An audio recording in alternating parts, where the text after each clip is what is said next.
Baik, selamat malam Bapak Ibu dan saudara-saudari sedama, Sukihoto, Namo Buddhaya.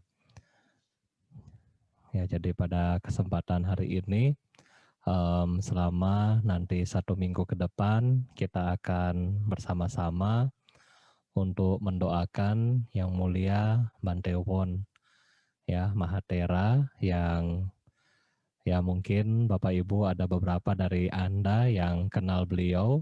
Kalau mungkin nggak kenal Bante Won, ya kenalnya mungkin Bante Win ya. Jadi Bante Win dan Bante Won, ya beliau adalah kembar, di mana Bante Win adalah Dhammaduta dari Thailand untuk Indonesia yang selama hampir dari ya setengah hidup beliau, beliau mengabdikan diri di Indonesia dan pada akhirnya banyak orang Indonesia yang pengen belajar Dhamma, pengen jadi biku, dan pada akhirnya perkembangan agama Buddha, nah di Indonesia juga berkembang, ya salah satunya dari beliau ya, jadi kembaran daripada Bante Won. Nah kalau Bante pribadi, setiap ke Thailand, ya Bante biasanya mengunjungi Bante Won ya, karena Bante Win waktu Bante masih mahasiswa, meninggal 2006, itu sekitar semester berapa tuh, semester 3, semester 4 ya. Itu beliau duluan, dan kemudian ya karena kalau pas ada kegiatan di Thailand, ya biasanya Bante pribadi mampir ya untuk ketemu Bante Won. Terakhir ketemu beliau itu sekitar November ya sekitar November tahun 2019 ya. Jadi waktu itu terakhir ketemu beliau, 2019 beliau masih bilang masih pengen ke Indonesia ya. Ya jadi waktu itu beliau sudah sekitar 91 tahun dan beliau bilang ya mau ke Indonesia katanya, kangen sama orang Indonesia ya. Jadi pengen jalan ke sini ya untuk ketemu menyapa Bapak Ibu. Nah cuma karena pandemi, nah beliau nggak bisa hadir dan pada akhirnya kemarin diberitahu bahwa ya beliau telah meninggalkan kita semua ya. Dan walaupun beliau tinggal lama di Thai, tapi beliau kalau saya ketemu, beliau bisa bahasa Indonesia ya. Jadi kalau ketemu kita ngomong bahasa Indonesia. Jadi ya semoga dengan doa dari Bapak Ibu sekalian pada hari ini dan tentunya karma baik dari latihan yang dikumpulkan oleh Bante Won selama beliau hidup. Nah, semoga beliau bisa terlahir kembali ya di alam yang lebih baik. Semoga beliau juga melanjutkan cita-cita luhur beliau, yaitu untuk menuju pencerahan, dan semoga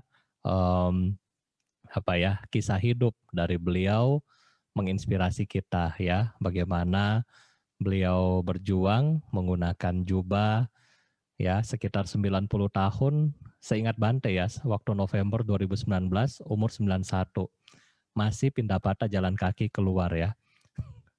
Jadi nggak makan di dalam wihara tidak tunggu dana makan dari umat. Jadi walaupun beliau umur 91, dibilang sudah Lumpo jangan keluar ya, tinggal di wihara nanti umat bawa datang makanan. Lumpo bilang nggak mau. Jadi mau tetap jalan kaki untuk kasih kesempatan ke umat-umat ya berdana makanan. Jadi walaupun itu adalah kebiasaan daripada beliau ya. Jadi semoga kisah hidup beliau ini menginspirasi kita ya. Tidak ada alasan untuk tidak mempraktekkan Dhamma. Beliau sudah 93 masih berusaha untuk merawat sila, berusaha untuk samadhi, dan umur-umur segitu beliau kadang-kadang masih hadir di dalam pertemuan rutin para biku, yaitu untuk patimokkha bersama. Ya itu adalah inspirasi beliau terutama buat kami para Bante muda ya. Jadi itu adalah hal yang sangat positif daripada Yang Mulia Bante Won. Dan pada hari ini Bapak Ibu, kita akan membahas lanjutan dari pelajaran kita yang kemarin, Hari ini kita akan membahas mengenai Mica Wanija ya, Wica Wanija. 5 macam perdagangan yang keliru. Ya, kemarin kita sudah membahas mengenai ekonomi dan di sini Buddha juga memberitahukan kepada kita mengenai 5 macam ya, 5 macam perdagangan yang keliru atau seringkali yang kita bilang adalah 5 macam mata pencaharian yang tidak baik. Ya, jadi apa 5 macam daripada yang ini? Yang pertama, Bapak Ibu adalah yang pertama kita kalau bisa sebagai umat Buddha, kita menghindari yang pertama ini yaitu melakukan perdagangan senjata ya, melakukan perdagangan senjata. Kenapa kita tidak melakukan perdagangan senjata? Karena perdagangan senjata bisa membuat atau melukai makhluk yang lain ya, bisa membuat makhluk meninggal atau bisa membuat makhluk lain terluka. Nah, senjata di sini ya zaman sekarang mungkin senjata bukan hanya seperti apa ya, mungkin yang Anda pikir adalah oh nggak boleh berdagang senjata adalah pistol aja Bante. Tetapi senjata di sini juga termasuk adalah kail ya, kail untuk kita mancing, mungkin di sini juga jaring, pokoknya peralatan-peralatan yang dapat digunakan untuk kegiatan membunuh atau melukai makhluk lain ya. Jadi apapun itu. Misalnya di sini kadang-kadang kalau kita lihat di YouTube ya, bikin perangkap buat tikus, bikin perangkap buat ikan. Ya, jadi ya kurang lebih kegiatan-kegiatan seperti ini yang kita kalau bisa tidak diperdagangkan ya. Yang berikutnya adalah yang kedua, yaitu memperdagangkan manusia. Ya, jadi yang kedua juga memiliki dampak yang kurang baik buat kita karena kita memperdagangkan manusia. Nah, jadi ini kalau bisa kita hindari. Kenapa? Karena semua dari kita sebagai manusia, kita pengen bahagia. Ya, mau nggak Anda dijual? Nggak mau ya. Kita nggak mau dijual oleh orang tua kita atau orang lain. Kita semua mau bahagia, kita semua mau kebebasan.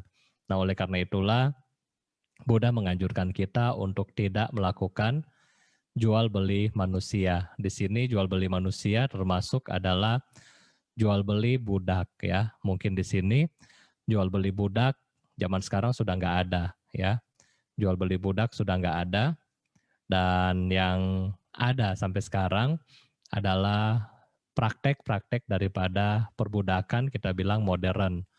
Seperti misalnya perdagangan manusia untuk anak buah kapal, itu masih ada sampai sekarang.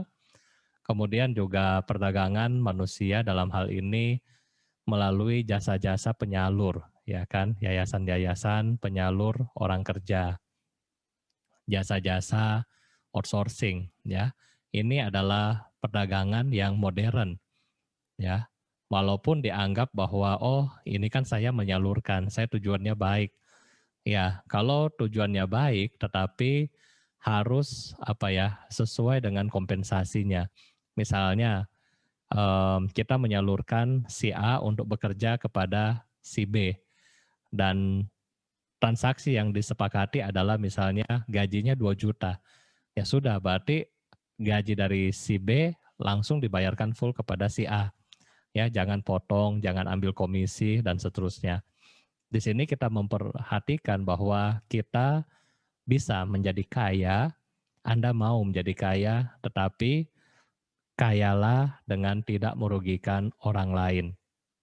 Nah, jadi kayalah tetapi tidak merugikan orang lain. Kenapa? Kalau kita kaya tetapi kita merugikan orang lain, maka ya karma itu akan balik kepada Anda. Ya, kapanpun itu karma itu akan balik.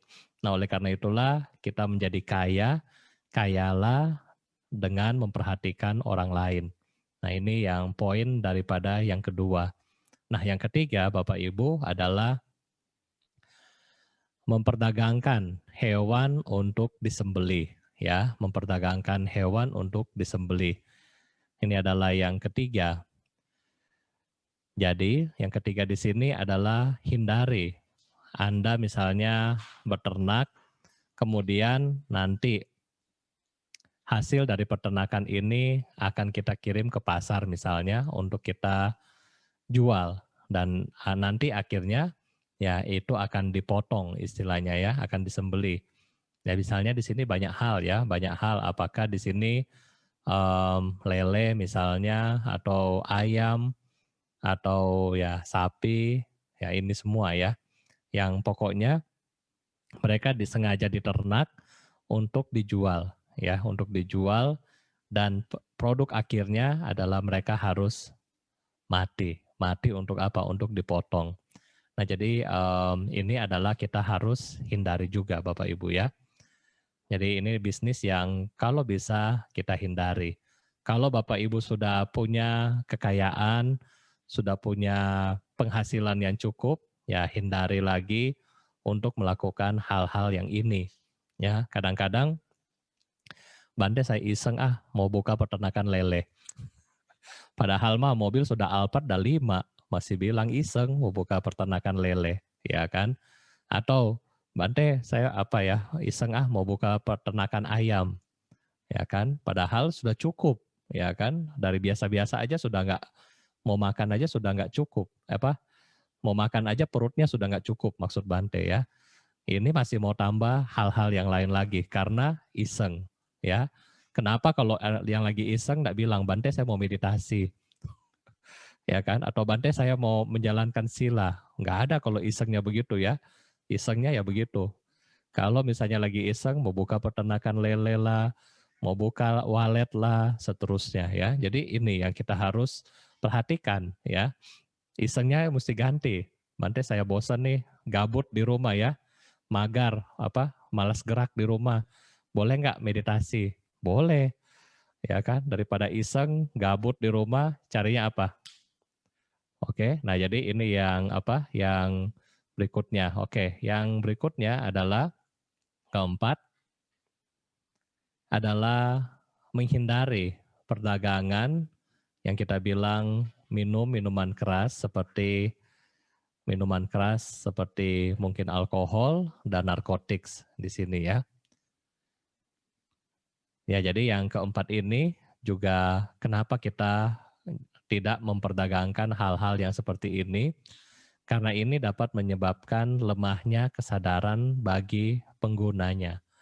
Sehingga dengan melemahkan kesadaran bagi penggunanya, mereka-mereka yang menggunakan produk-produk ini, mereka bisa menciptakan suasana yang tidak baik, seperti keamanan yang tidak kondusif, mungkin berantem sama istri di rumah, berantem sama suami di rumah, berantem sama pacar, mungkin berantem sama orang tua, dan seterusnya. Jadi minuman keras yang menyebabkan lemahnya kesadaran sangat berpengaruh kepada mentalitas daripada penggunanya. Sehingga kita kalau bisa tidak menjadi bagian daripada penyebaran barang-barang ini. Ya, dan Anda perlu ingat bahwa salah satu neraka yang Bante pernah bahas kemarin yaitu Maha Raurawa. Di situ adalah satu neraka yang khusus untuk mereka-mereka yang pengedar. Ya, kalau misalnya kita misalnya ada 2 orang, A dan B. Si A, si B adalah pengedar ya, misalnya gini, nih minuman nih, coba kamu minum. Si B ini yang kasih kepada si A. Si B masuk nerakanya Maha Raurawa. Si A itu masuk neraka Raurawa. Dua-dua masuk neraka tapi pisah ya. Walaupun Anda satu meja minumnya, nanti pisah sampai di meninggal pisah meja nanti, pisah ruang. Ya, yang ngasih lebih berat daripada yang minum doang. Nah, oleh karena itulah yang traktir yang kena lah. Ya, jadi kalau juga di sini yang suka minum siapa? Soalnya saya ada 3 anak ya, Bante nggak boleh bilang namanya, nanti papanya, mamanya di rumah marah. Nah, jadi yang suka minum, ya itu, apalagi suka bayarin, pas dah itu ya. Nerakanya lebih bagus tuh ya. Nah, jadi ini adalah penggunaan daripada minuman keras, ya, alkohol dan sebagainya. Jadi yang menyebabkan Anda melemahkan kesadaran kita. Ya, jadi yang di sini yang kita lihat adalah lemahnya kesadaran, ya. Dan yang terakhir Bapak Ibu adalah tidak berdagang racun. Ya, racun apapun, misalnya racun yang menyebabkan sama seperti sifat daripada senjata, yaitu bagaimana racun untuk membunuh, menyakiti makhluk yang lain, ya, termasuk racun untuk manusia, ya. Jadi ini adalah 5 poin yang kita perlu hindari sebagai umat Buddha dalam hal mata pencaharian. Ada pertanyaan dari kolom Facebook, Bante, dari Ibu Pungli. Bante izin bertanya, bagaimana usaha penanaman menghias? Sangat rentan penyakit kutu, daun, dan lain-lain. Maka harus rutin disemprot pestisida agar bunga bisa tumbuh. Mohon solusinya terus bagaimana? Terima kasih. Ya baik, jadi kalau misalnya Anda sebagai penyalur atau penjual bunga ya, dan bunga itu adalah membutuhkan yang namanya pestisida. Ya, jadi yang pestisida atau mungkin semprotan untuk hama ya. Apakah itu bagaimana Bante? Kalau kita sebagai end user, maksudnya di sini adalah kita hanya sebagai pengguna, ya itu sih nggak terlalu masalah ya Bu ya. Maksudnya selama kita sebagai pengguna, kita nggak masalah. Dan walaupun Anda sebagai pengguna, kan kita memiliki kebijaksanaan. Misalnya di depan kita nih bunga. Nah kita semprot obat itu sebelum misalnya ada cacingnya. Ya, jadi misalnya sebelum ada serangganya, mungkin kita sudah semprot. Jadi ketika serangga mau dekat, karena bau, dia mungkin nggak datang. Ya, tetapi jangan ketika di sini misalnya sudah ada sarangnya, baru Anda semprot di situ. Ya, itu kita membunuh semuanya ya. Nah, jadi kalau misalnya sudah kena istilahnya bunganya, ya sudah, itu kita ganti. Tetapi kalau misalnya belum, Anda sebagai end user untuk menggunakan salah ya, nggak masalah. Masalahnya kita mesti bijak di sini dalam hal melihat tanaman kita ya. Karena misalnya kita lihat tanaman kita ini, misalnya contoh masih bagus, ya kita boleh semprot dulu sehingga mungkin si hewan-hewan ini nggak datang di sini ya. Tetapi ketika misalnya sudah mulai ada kutu atau kadang-kadang ulat ya, nah itu kalau bisa mungkin Anda gunting, Anda buang bagian itu. Kalau misalnya nggak bisa lagi, ya mungkin pohonnya aja di ini ya, diganti ya. Jadi jangan, aduh Bante kasihan ini. Ya udah Anda semprot semuanya. Sambil semprot sambil baca. Sabe sata bawon tusuk kita taya, semoga Anda berbahagia. Ya, itu bukan sabe sata lagi sudah pasti, langsung lahir di alam bahagia. Ya, jadi ini yang mungkin ini ada pertimbangan khusus ya. Jadi kalau sebelum itu adalah pencegahan itu nggak masalah. Tetapi kalau sudah kena, nah itu yang harus kita pikirkan bagaimana Anda bersihkannya. Ya misalnya kena di bagian sini, ya ini mungkin bagiannya dibuang, ya dipakai di sini yang masih bagus. Nah itu coba di ini. Tetapi sebagai penjual, jika Anda sebagai penjual, nah kalau bisa itu dihindari ya. Kalau bisa itu dihindari kalau kita sebagai penjual. Ya, oke. Dan penjual di sini adalah yang benar-benar main atau bisnis utamanya adalah itu ya. Jadi yang Bante maksud bisnis utamanya adalah hal yang tadi. Misalnya gini, Bante kan saya toko kelontong. Kadang-kadang ya mau nggak mau mesti stok baygon satu dus aja gitu misalnya. Ya kan? Nah, ketika kita melihat case daripada toko kelontong, maka toko kelontong itu itemnya banyak, ya kan? Itemnya ada 100, Cuma ada item satu nyempil, istilahnya baygon bakar misalnya, ya, baygon rasa lavender. Nah, cuma ada satu ini.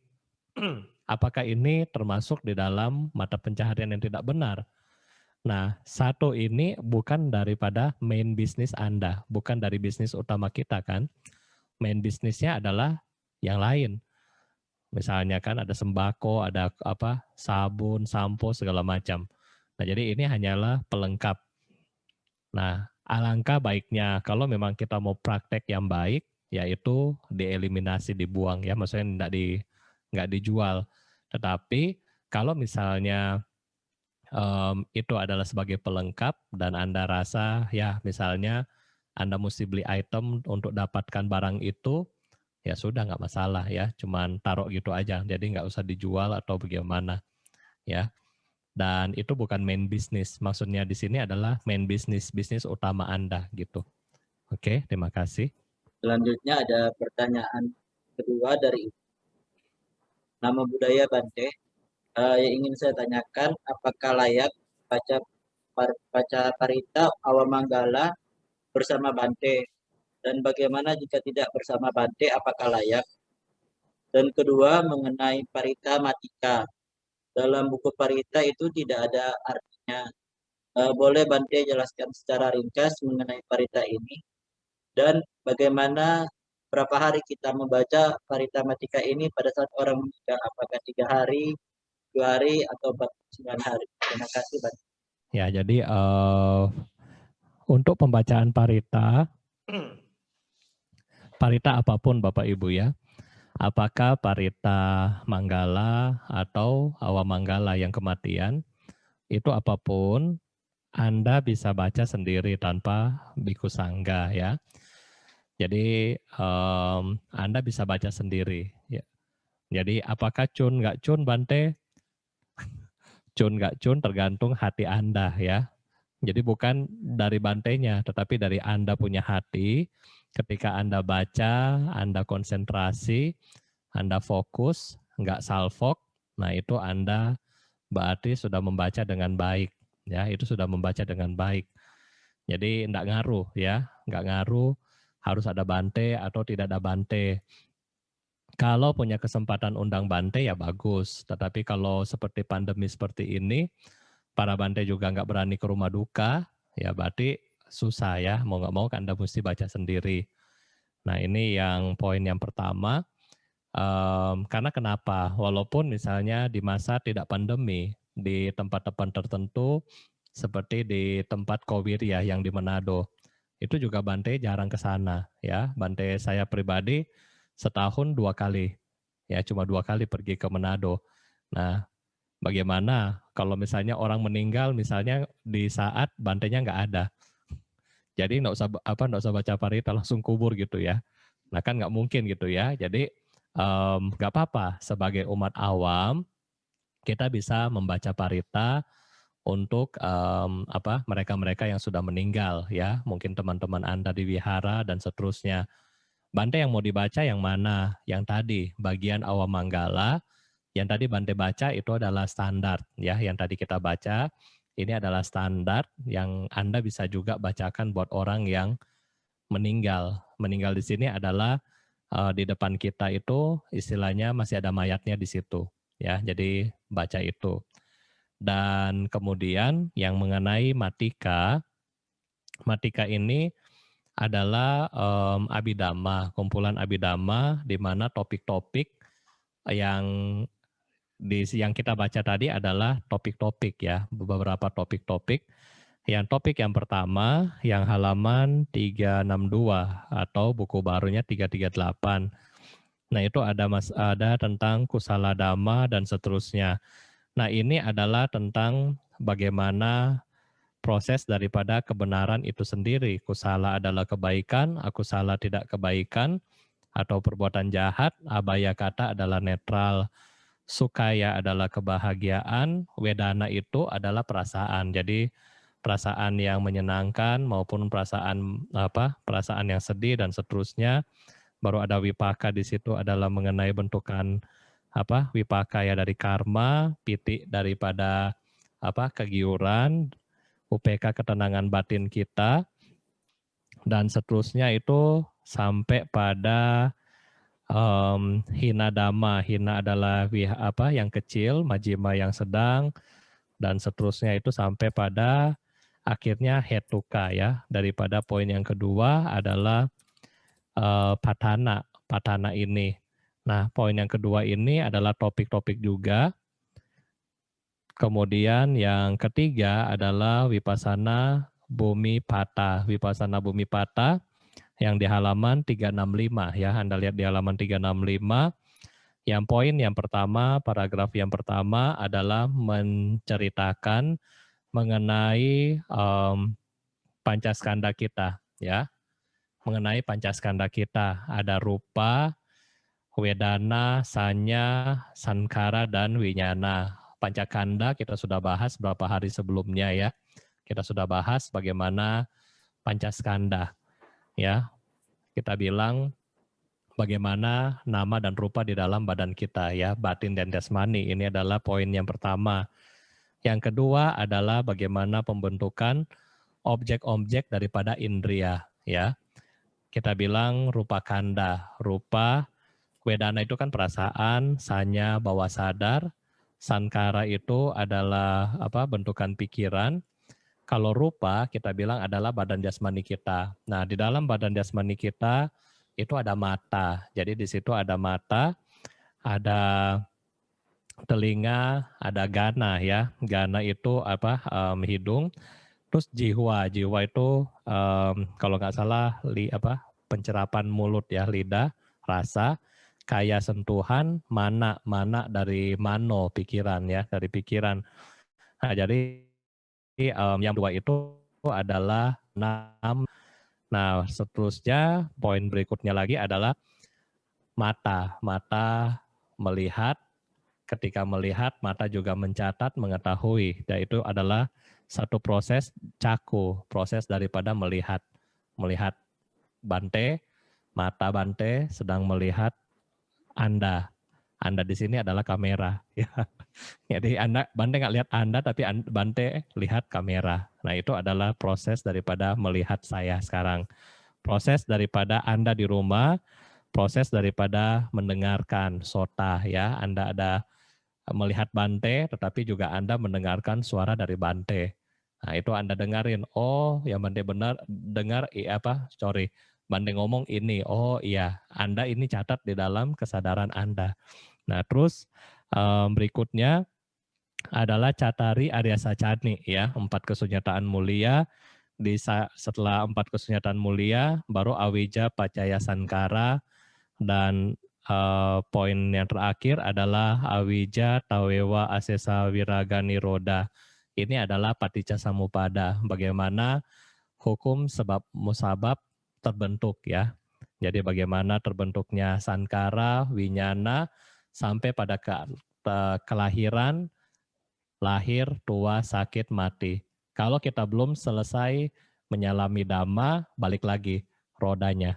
Ya, tetapi di bawah itu kalau mau berhenti, ya kan, berhentinya satu, maka semua ini juga berhenti. Nah, jadi ini adalah Paticca Samuppada ya. Jadi yang kita baca adalah itu kurang lebih ya. Memang ini belum ditranslate Bapak Ibu. Ya, terima kasih.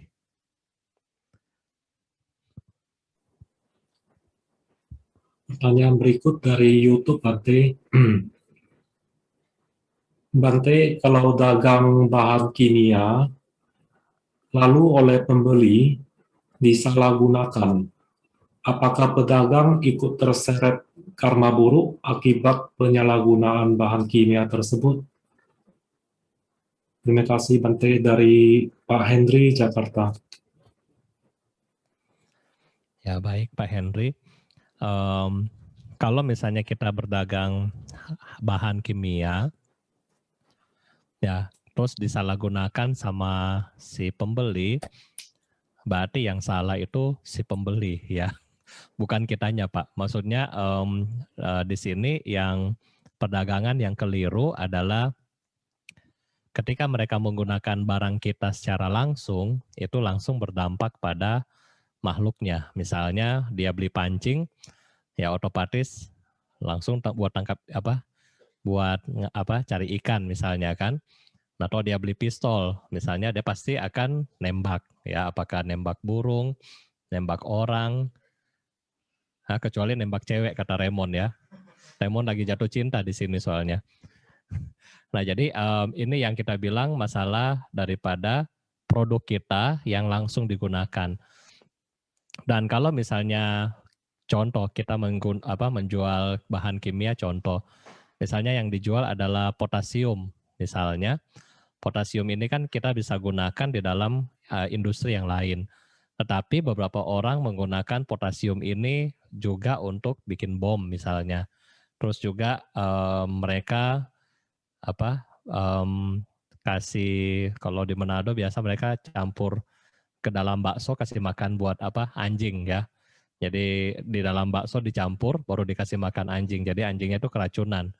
Nah, jadi yang begini, apakah saya salah sebagai penjual? Seharusnya sih enggak ya. Jadi karena namanya kit yang kita jual ini multifungsi ya. Jadi bagaimana kembali lagi kepada si pembeli ya.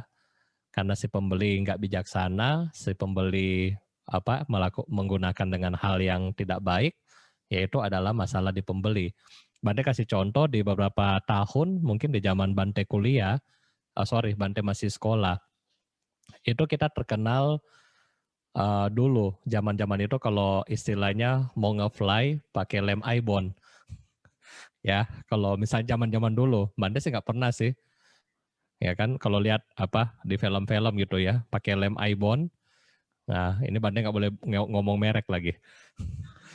Jadi pakai lem, kemudian ya orang itu pakai buat ini, nge-fly gitu ya. Dan pertanyaannya adalah mana yang benar? Kan kita jual lem, lem ini sudah pasti buat perekat. Tetapi kenapa orang tertentu menggunakan ini untuk yang tadi? Nah, itu contoh ya Pak. Jadi kembali lagi bahwa kita sebagai pedagang, selama kita tidak menjual yang tadi, itu sih nggak masalah ya, karena kembali lagi produk ini mau diapakan sama si penggunanya nanti, yaitu dari kebijaksanaannya daripada si end user ya. Oke, terima kasih.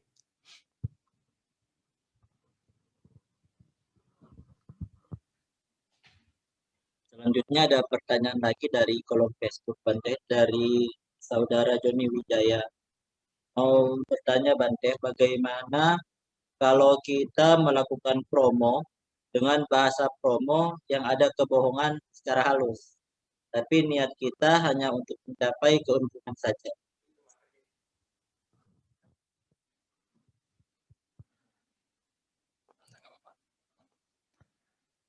Oke, baik. Jadi kalau misalnya kita promo, terus promonya bohong ya, maksudnya ya itulah Bante, itu dikit gitu ya. Apakah boleh? Mana lah Bante bilang boleh ya. Ini kembali lagi kepada niat ya. Kembali lagi kepada niat Anda. Kalau misalnya niat Anda ya untuk bohongin orang, ya itu maksudnya ya itu ya itu tetap dapat karma buruk ya, itu dapat karma buruk. Bante walaupun cuma kecil, ya itu tetap dapat ya. Jadi karma itu kecil besarnya, yang penting ketika kita melakukan itu ada niatnya, ya itu sudah kurang baik ya. Jadi Bante misalnya saya mau promosi barang, terus bagaimana caranya biar promosinya saya itu laku dan seterusnya ada misalnya.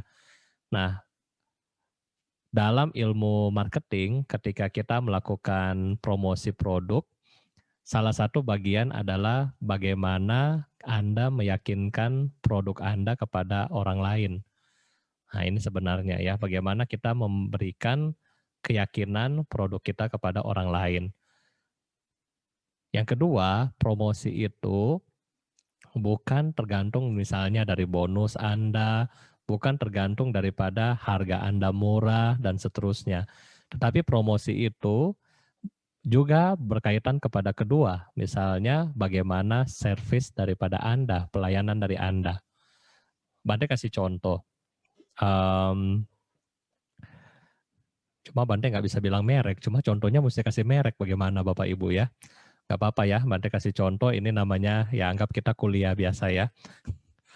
Misalnya, 2 perusahaan ya, yang sekarang ada kita lihat di contoh di Indonesia, Jakarta, kita melihat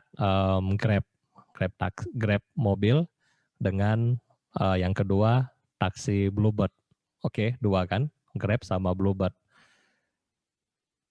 Oke, dan dari 2 ini,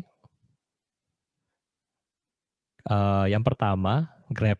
Grab itu murah ya, di mana-mana unitnya banyak, kita isi untuk cari ya kan, semua ada di handphone. Karena itu tahun-tahun awal itu memang sangat easy ya, buat gampang banget buat pakai.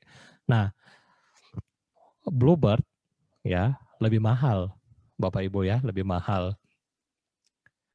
Tetapi pertanyaan Bante, kalau Anda punya uang, Anda mau pakai yang satu, yang Grab atau yang Bluebird? Hah? Kata Hideo mau pakai supir pribadi. Ya, kalau dia punya uang ya, betul juga. Nah, rata-rata orang akan tetap menggunakan yang tadi ya, yang taksi, yang Bluebird. Kenapa? Karena servisnya bagus, oke, mobilnya bagus, standarnya bagus. Terus pelayanan ya, pelayanan kerapihan mobil, misalnya AC-nya dingin, mobilnya nggak bau dan seterusnya. Dan ini semua unit itu hampir sama. Ya, semua Bapak Ibu pesan yang manapun kurang lebih 90% itu sama. Tetapi kalau misalnya yang satu tergantung kan, tergantung kita dapat pengemudi sama mobilnya yang mana.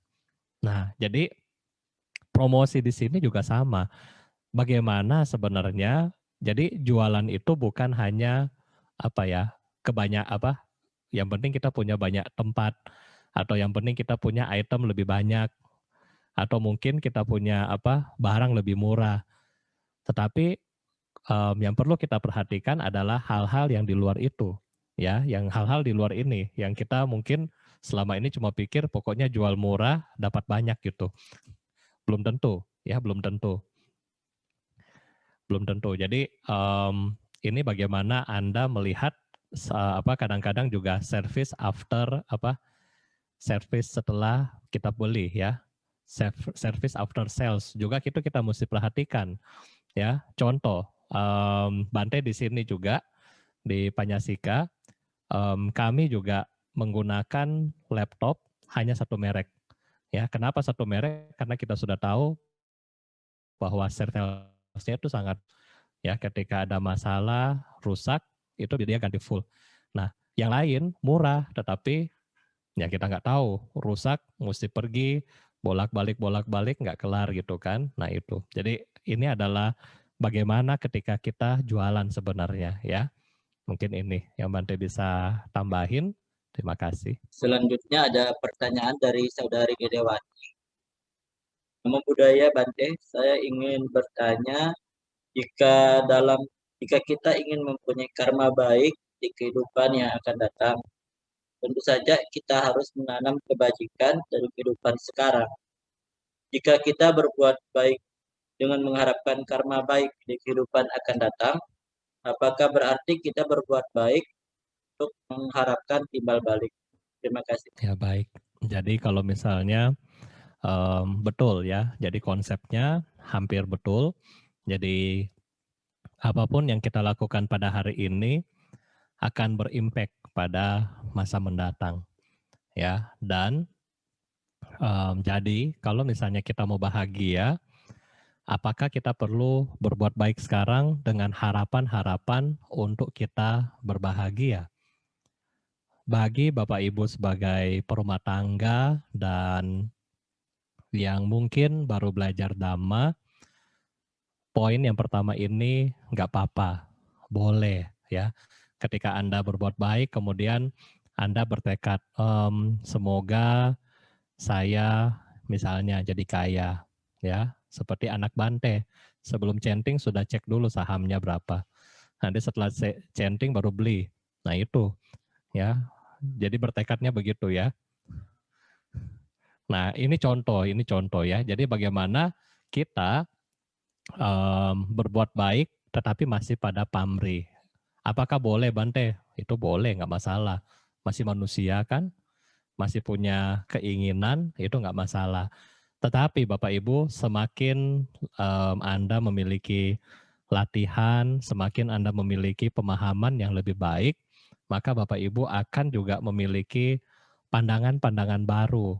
Oh ternyata misalnya ketika saya berbuat baik, kalau saya mengharapkan pahalanya lebih, nah itu membuat saya kecewa ketika apa yang kita harapkan tidak tercapai, ya kan? Itu membuat kita kecewa karena kita terlalu berharap. Nah jadi bagaimana biar kita nggak kecewa? Yang kedua kita mulai praktekkan. Ketika kita memberi misalnya, kita anggap ini melepas. Nah, jadi sudah poin yang kedua kita sudah paham dan sampai pada yang poin ketiga, poin keempat, kelima ya. Jadi ada 5 tahapan. Bante masih ada waktu. Nanti kemalaman. Ini Raymond sudah bilang jam 9 Bante.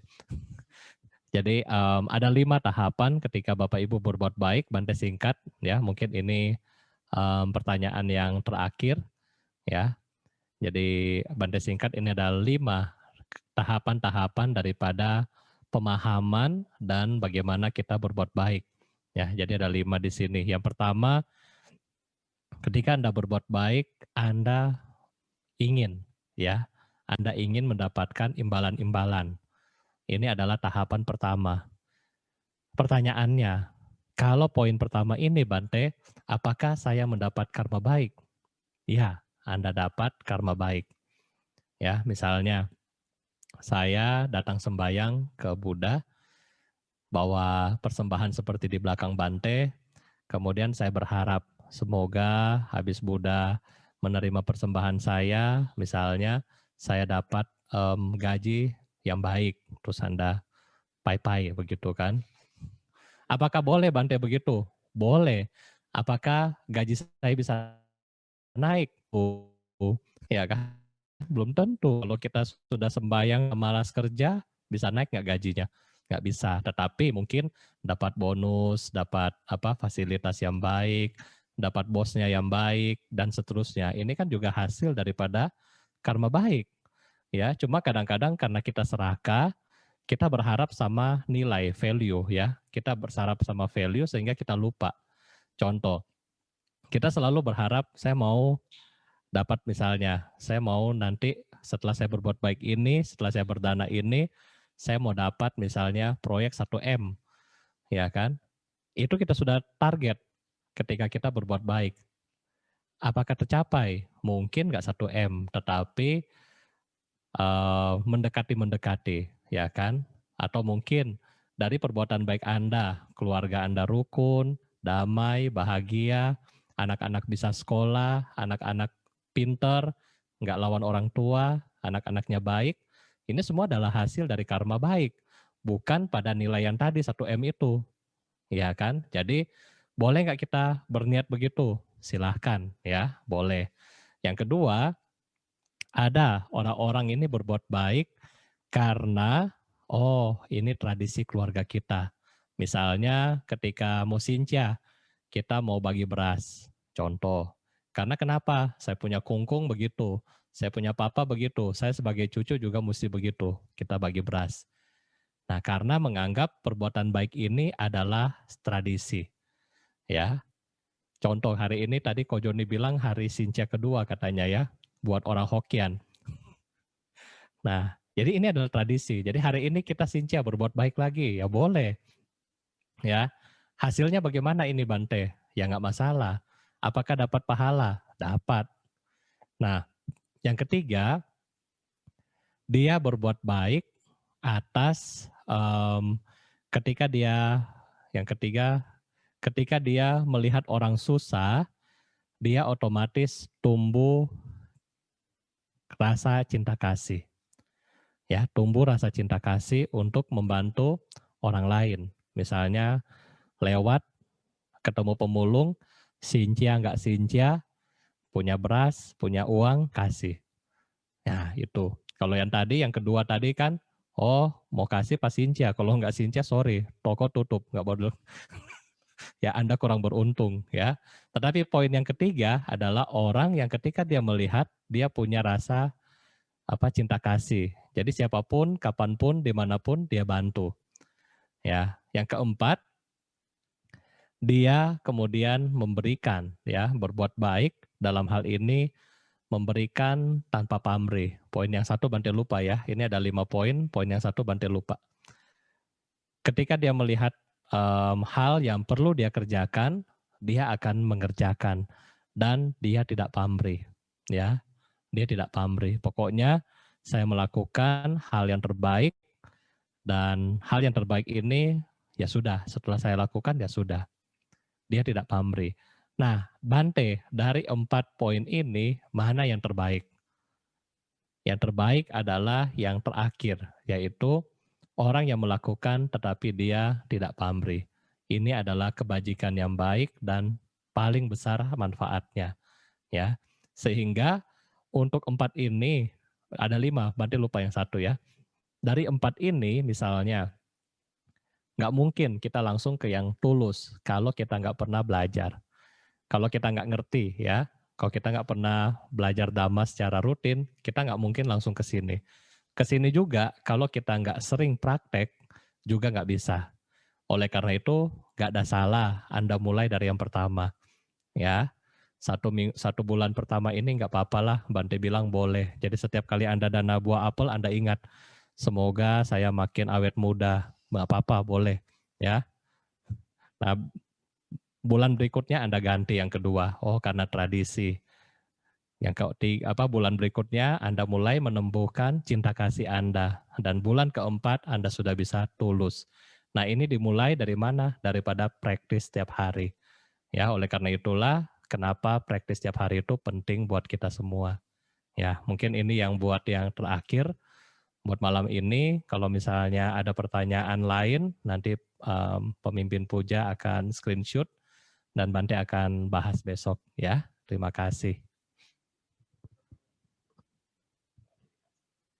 Selanjutnya kita akan membacakan doa dedikasi yang akan dipimpin pemimpin puja.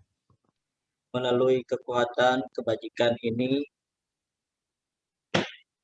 semoga tidak ada lagi makhluk yang melakukan karma buruk. Semoga yang lapar dapat memperoleh makanan, yang haus memperoleh minuman, yang telanjang memperoleh pakaian, yang sakit memperoleh obat-obatan, yang tidak memiliki tempat bernaung, semoga memperoleh tempat bernaung. Semoga dengan kondisi tersebut, semua makhluk memiliki potensi untuk belajar, praktek, dan merealisasi dhamma hingga tercapai pencerahan tertinggi nibbana. Melalui kekuatan kebajikan ini, semoga para sanak keluarga yang masih hidup maupun yang telah meninggal, para makhluk yang memiliki hubungan karma dengan kami, dan para musuh-musuh di semua kehidupan, semoga mereka terbebas dari penderitaan mereka dan segera memperoleh sebab kebahagiaan. Dengan perlindungan dari para Buddha, Dhamma, Arya Sangga, dan para Bodhisattva, semoga semua kebahagiaan, kesejahteraan, kesehatan, dan usia senantiasa bertambah. Semoga segala bencana, wabah penyakit, perang, perselisihan, dan halangan-halangan dalam mempraktekkan Dhamma dapat lenyap adanya. Selama ruang angkasa bertahan, selama makhluk hidup tetap ada hingga saat itu, semoga saya pun tinggal dan menghilangkan kesengsaraan di dunia ini. Sabe sata bawantu suki tata, semoga semua makhluk hidup berbahagia.